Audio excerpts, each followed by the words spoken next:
আসসালামু আলাইকুম ওরহমতুল্লাহি ওবরকাতুহ। ইন্নাল হামদালিল্লাহ ওয়াসসালাতু ওয়াসসালামু আলা রাসূলিল্লাহি আম্মা বাদ। সম্মানিত প্রিয় উপস্থিতবৃন্দ, দিনী ভাই ও বন্ধুরা, আজকে আমরা আলোচনা করব স্বপ্নে ইঁদুর দেখলে কি হয়, স্বপ্নে মাকড়সা দেখলে কি হয়।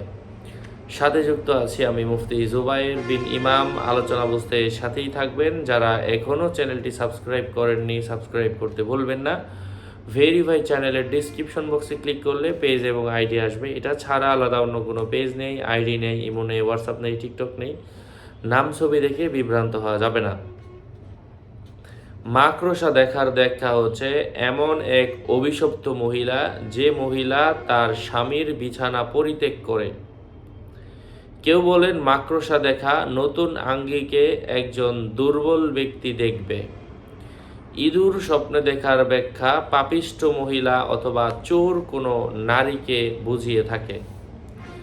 ইঁদুরের দল স্বপ্নে দেখা এবং তাদের রং ভিন্ন ভিন্ন তথা সাদা ও কালো হলে উদাস ব্যক্তি উদ্দেশ্য হবে।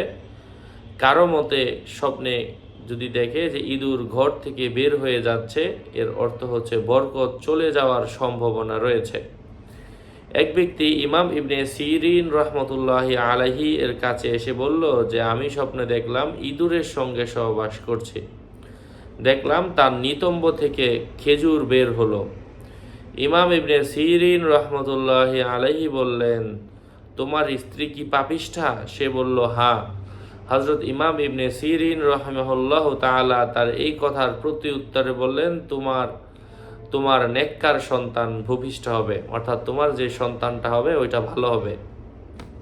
যাই হোক, আশা করছি উপকৃত হয়েছেন। আরও আপডেট পেতে সাথেই থাকবেন।